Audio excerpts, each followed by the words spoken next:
Bonjour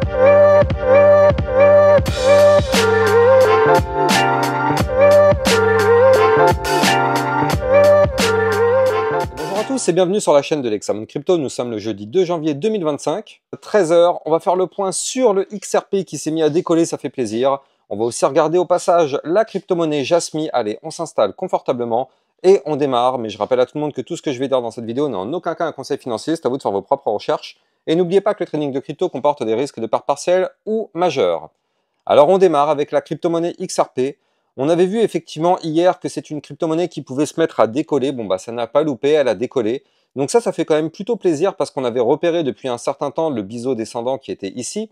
Et donc on savait qu'à un moment donné, ce biseau allait être pété. Et en termes de statistiques, il est vrai qu'un biseau descendant, ça a plus de probabilité de vouloir breaker par le haut plutôt que par le bas. Donc c'est vrai que les probabilités allaient dans notre sens à partir du moment où on avait détecté le pattern. Alors on a eu quand même plusieurs feintes. Regardez, on avait une première feinte ici. Puis derrière, on avait une tentative de cassure ici, donc entre le 24 et le 26 décembre. Ça a été à chaque fois des échecs. Et là, au final, on est venu trouver un rebond. Ici, on a été chercher le bas du biseau. On a été chercher des liquidités même au sud. Ici, on a quand même fait une pointe à 1,9958. On a été chercher les liquidités au sud.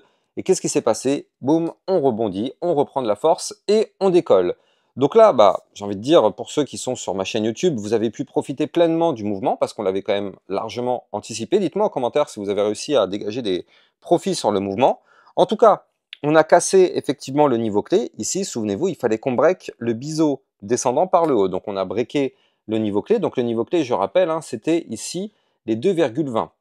2,2066 pour être précis. On avait cassé le niveau clé du haut du biseau. Et ça, c'est ce qui a permis de déclencher le mouvement haussier. On a eu effectivement notre mouvement haussier qu'on attendait. Maintenant, prudence. Pourquoi je vous dis ça? Parce que vous le savez, nous ne sommes pas naïfs sur ma chaîne YouTube. On sait qu'on ne va pas monter comme ça to the moon sans s'arrêter. On sait qu'à un moment donné, on aura le pullback. C'est-à-dire que là, on a cassé le niveau clé du haut du biseau, c'est vrai. Mais on sait aussi qu'on va revenir retester justement ce haut du biseau. C'est inévitable, alors qu'on le fasse aujourd'hui, demain ou dans une semaine, peu importe. Mais quoi qu'il arrive, on reviendra retester ce haut du biseau. C'est ce qu'on appelle le pullback. Et donc ça, il faut quand même le garder en tête parce qu'un pullback, ça arrive quand même 80-90% du temps. En tout cas, en attendant, pour l'instant, on est sur une très très belle configuration. On est en train de reprendre de la force. Et donc, si on regarde bien, eh bien, hier, on a clôturé sur un niveau clé chirurgical. Souvenez-vous, je vous avais dit qu'il fallait absolument récupérer la zone des 2,3331. Je vous avais dit que ça, c'était le dernier point haut à récupérer. Il faut absolument clôturer au-dessus. Et donc, qu'est-ce qui s'est passé? Eh bien, hier, on a fait une clôture, pas au-dessus, mais juste pile poil dessus. C'est quand même ultra chirurgical. On a clôturé pile poil dessus. Donc, hier, on n'a pas réussi à casser le dernier point haut. Donc, on n'a pas réussi, entre guillemets, à reprendre officiellement une configuration haussière. On a juste cassé le haut du biseau, qui est déjà une très bonne chose, mais on n'a pas réussi à valider la confirmation haussière parce que pour ça, il faut absolument clôturer au-dessus du dernier point haut.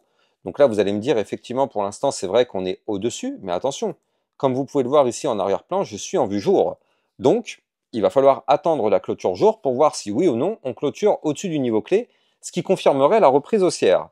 Si on confirme effectivement cette reprise, eh bien, ce qui est pas mal, c'est que comme je vous l'avais dit dans mes vidéos, eh bien, on pourrait aller chercher comme target numéro 1, ce serait ici, le haut de l'ancien range, enfin du range en cours, pardon, les 2,6115. Donc ici, ce serait la zone effectivement de résistance numéro 1. On pourrait très bien aller chercher les 2,7261 qui serait la zone de résistance numéro 2. Puis après, aller rechercher les 2,9149, voire même les 3,20. Pour moi, ce seraient les prochaines zones à venir chercher. Je pense vraiment pas qu'on pourrait aller chercher des points plus hauts parce que je rappelle qu'en vue hebdomadaire et en vue mensuelle, on est sur un RSI relativement haut. Enfin, quoique quand même, on peut effectivement reprendre de la force. On peut, pourquoi pas, aller chercher les 3 $. Non, mais en réalité, même, c'est possible. Aller chercher les 3,5, c'est possible. Peut-être même les 4 $, c'est possible. Aller chercher les 5 $ sans avoir un retracement, ça, par contre, ça me semble quand même relativement compromis. Parce que ça voudrait dire qu'on aurait quand même une grosse poussée haussière, alors qu'on a un RSI qui est quand même relativement élevé. On a un RSI actuellement à 76. Donc oui, on a la place de pousser. Aller chercher les 5 $, dites-moi en commentaire ce que vous en pensez, mais aller chercher les 5 $ sans avoir un retracement, moi ça me semble quand même plutôt compromis. Je pense qu'effectivement on peut aller chercher des points plus hauts, quoique hein, il va falloir éviter tout de même de former ici un double top. Je rappelle que si on n'arrive pas à casser le dernier point haut, je vais vous expliquer tout ça, mais avant je rappelle que sur mon Twitter officiel, vous pouvez recevoir toutes les news, toutes les actualités, tout ce qu'il faut savoir sur l'environnement crypto-monnaie. Donc n'hésitez pas de venir me suivre sur Twitter.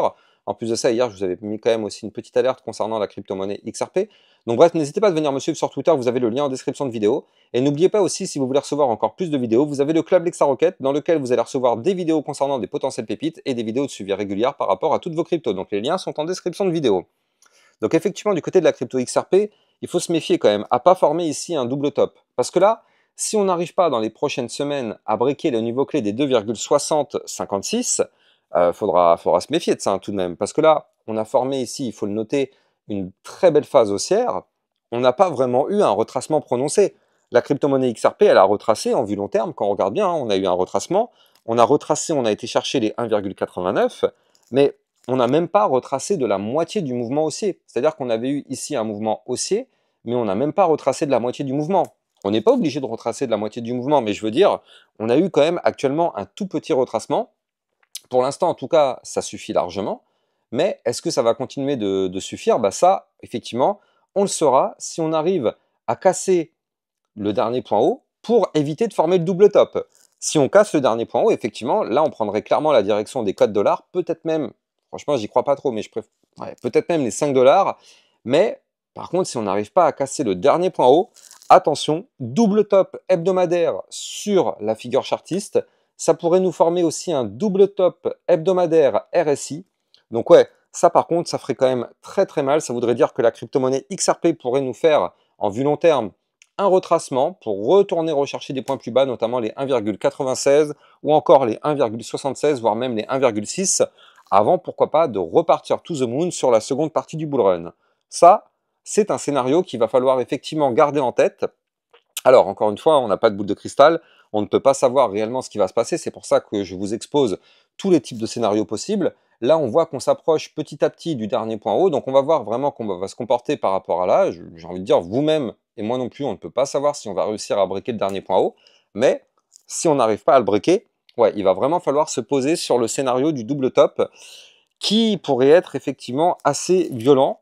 Donc bon, patience et prudence. En tout cas, pour l'instant, sur du moyen terme, on peut très très bien aller chercher des points plus hauts, justement, on le voit depuis tout à l'heure, avec ce biseau descendant qui a été breaké, et surtout, regardez ça en vue jour, ce qui est hyper intéressant, eh bien, c'est que du côté du momentum MACD, on est en train de former quelque chose d'extrêmement intéressant. Avant de continuer, je rappelle que le XRP, comme toutes les autres cryptos, est disponible sur Binance. Vous avez mon lien de parrainage en description de vidéo qui vous permet d'obtenir un bonus à vie et surtout, ça vous permet de trader sur une plateforme sécurisée. Vous avez mon lien de parrainage en description de vidéo. Du côté du momentum MACD, comme vous pouvez le voir, eh bien, on est en train de terminer le momentum bear et regardez ça. La ligne bleue, elle est actuellement sous la ligne orange pour l'instant, mais on est vraiment tout proche de faire le cross bull. Donc là, si jamais dans les prochains jours, eh bien, on continue de pousser encore un petit peu, il y a de très fortes chances qu'on arrive à former le fameux cross bull. Et donc là, on pourrait démarrer un momentum bull du côté de la crypto-monnaie XRP. Et justement, ce serait favorable pour aller chercher des points plus hauts. Je rappelle aussi, et c'est pour ça qu'on continue à pousser vers le nord, qu'on a formé un bull flag. Ici, on avait un niveau entrant, enfin un mouvement entrant haussier, puis derrière, on a un retracement.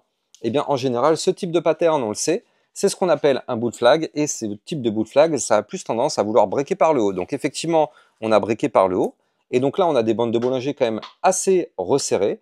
Donc effectivement, on pourrait avoir pourquoi pas un mouvement intéressant du côté de la crypto XRP pour aller chercher pourquoi pas les 3,5, peut-être même les 4, voire même grand maximum les 5 avant d'avoir un retracement.